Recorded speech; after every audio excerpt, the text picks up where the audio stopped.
नमस्कार दोस्तों, आपने कई हॉस्पिटल्स में देखा होगा कि कैसे डॉक्टर्स अपने पेशेंट का इलाज करते वक्त कभी भी जेनरिक मेडिसिन रेफर नहीं करते। मैं यह नहीं कह रहा हूँ कि सारे डॉक्टर्स ऐसे करते हैं, मगर जो डॉक्टर्स और हॉस्पिटल्स पैसों के भूखे होते हैं वही ऐसा करते हैं। ऐसा ही एक हादसा मेरे साथ हुआ जब मैं कुछ दिनों पहले अपने दोस्त के साथ हॉस्पिटल गया था, क्योंकि उसके कोई रिलेटिव्स बीमार थे।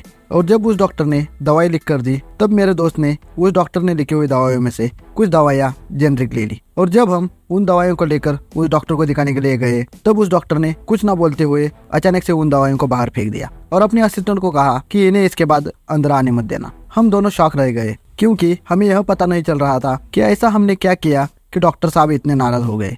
उसके बाद हमने डॉक्टर से माफी मांगी और हम मेडिकल स्टोर में गए और जो उन्होंने लिखी हुई दवाई थी वो लेकर अपने घर आ गए। मगर मैं उस डॉक्टर के बर्ताव के बाद बहुत ही बड़ी सोच में पड़ गया। यह विचार मेरे मन में घूमता ही रहा और मैंने वही किया जो एक आम आदमी करता है। मैंने इंटरनेट पर सर्च किया। सर्च करने के बाद मुझे कई लोगों के ऐसे एक्सपीरियंस पढ़ने को मिले, तो मैंने यह रिसर्च की कि जेनरिक मेडिसिन क्या होती है और डॉक्टर्स उसे रेफर क्यों नहीं करते। तब मुझे बहुत चौंकाने वाली जानकारी मिली, जो मुझे आपको बताना बहुत जरूरी लगा।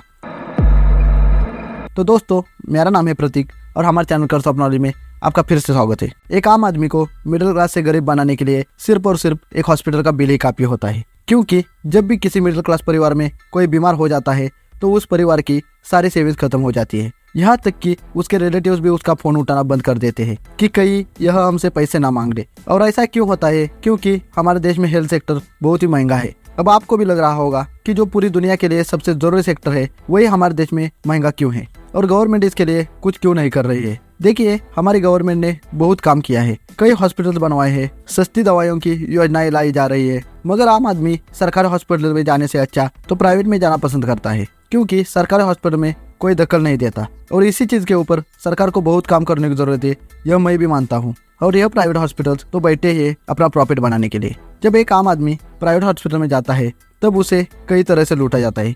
उनमें ज्यादातर उन दवाइयों को रेफर करके लूटा जाता है जो कि बहुत महंगी होती है और उन दवाइयों के बिना भी काम चल सकता है।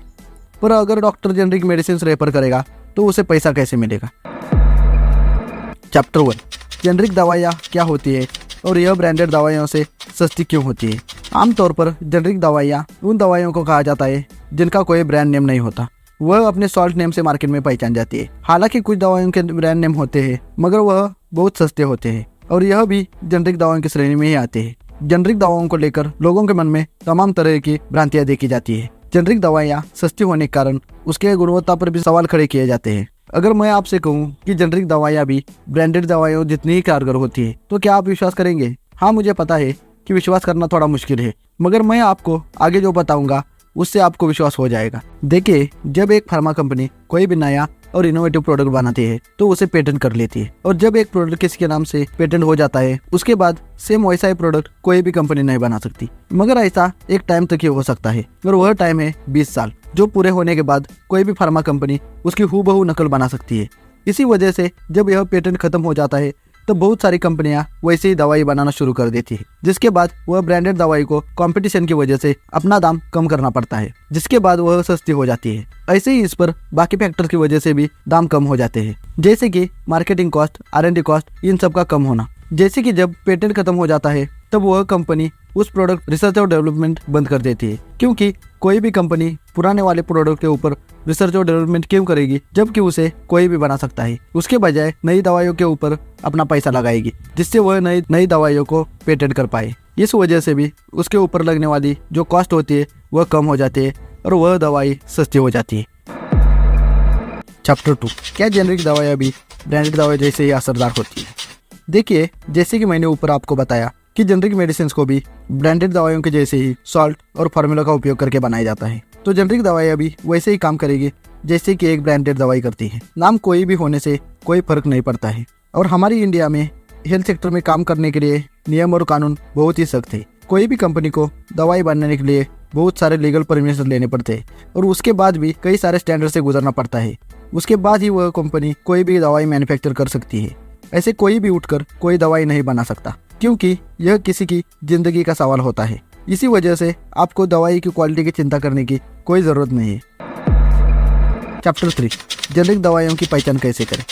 जेनरिक मेडिसिन की पहचान करना कोई मुश्किल काम नहीं है, क्योंकि जो जेनरिक मेडिसिन होती है वो जिस सॉल्ट से बनी जाती है उसी नाम से बिकती है। जैसे कि उदाहरण के लिए समझ लेते हैं, जैसे बुखार और दर्द में काम आने वाली पैरासिटामोल सॉल्ट अगर कोई भी कंपनी इसी नाम से बेचेगी तो वह एक जेनरिक दवाई कहलाती है। उसी जगह कोई ब्रांड इस दवाई को अपना नाम दे देता है तो वह ब्रांडेड दवाई बन जाती है। और ब्रांडेड बनने के बाद उसकी कीमतों में कितना फर्क आता है वह आप अपनी स्क्रीन पर देख ही सकते हैं। कई जगहों पर आप देख पा रहे होंगे कि कीमत 10 गुना से भी ज्यादा है। इसी वजह से एक आम आदमी यही दुआ करता है कि वह हमेशा एक हॉस्पिटल से दूर ही रहे। चैप्टर 4, डॉक्टर्स आपको जेनरिक मेडिसिन रेफर क्यों नहीं करते। आपके मन में यह सवाल तो जरूर आया होगा कि अगर जेनरिक मेडिसिन इतनी कारगर होती है तो डॉक्टर्स उन्हें रेफर क्यों नहीं करते। देखिए, जो फार्मा कंपनी होती है उनके पास एक स्पेशल टीम होती है अपनी ब्रांडेड दवाइयों की मार्केटिंग करने के लिए, जो अपनी मार्केटिंग करने के लिए बहुत सारे डॉक्टर्स को अपने साथ जोड़ लेते हैं और उन्हें अपनी दवाई पेशेंट को लिख के देने के लिए एक फिक्स्ड कमीशन देती है। आमतौर पर यह कमीशन 35 से 40% होता है। और अगर कोई डॉक्टर जेनरिक मेडिसिन लिख भी देता है तो उन्हीं कंपनीज ने मेडिकल शॉप्स को भी अपने साथ मिला लिया होता है। इसी वजह से वह दवाई कहीं नहीं मिलती, तो उसके बाद उस डॉक्टर की मजबूरी बन जाती है कि वह एक ब्रांडेड दवाई लिख कर दे। ऐसे ही कई जगह से एक फार्मा कंपनी और डॉक्टर्स मिलके हमें लूट रहे हैं। एक तरफ हमारे मेडिकल शॉप्स पर जेनरिक दवाई नहीं मिलती और दूसरी तरफ हमारा इंडिया पूरी दुनिया में सबसे बड़ा जेनरिक मेडिसिन का एक्सपोर्टर है। इसे आप क्या कहेंगे। इसी वजह से हमारे देश में बाकी दुनिया की कंपैरिजन में हेल्थ सेक्टर बहुत महंगा है। और यही नहीं, हमारे देश में जेनरिक मेडिसिन को लेकर बहुत सारे मिसकंसेप्शन है, जैसे कि जेनरिक मेडिसिन उतनी असरदार नहीं होती या फिर जेनरिक मेडिसिन स्लो काम करती है। और यह मिसकंसेप्शन डॉक्टर्स के ही फैलाए हुए हैं, जिससे ब्रांडेड दवाई लिखते वक्त उन्हें कोई दिक्कत ना हो। और यही मिसकंसेप्शन को दूर करने के लिए मैंने यह वीडियो बनाई है। अगर आपको यह वीडियो अच्छी लगी हो तो लाइक जरूर करें और इसे अपने दोस्तों के साथ शेयर करना मत भूलिए, क्योंकि आपके एक शेयर की वजह से किसी का भला हो सकता है। अगर आप चैनल पर नए हैं तो हमारे चैनल को सब्सक्राइब जरूर करें, जिससे आप ऐसे ही इंफॉर्मेटिव वीडियोस देख पाएंगे। जय हिंद।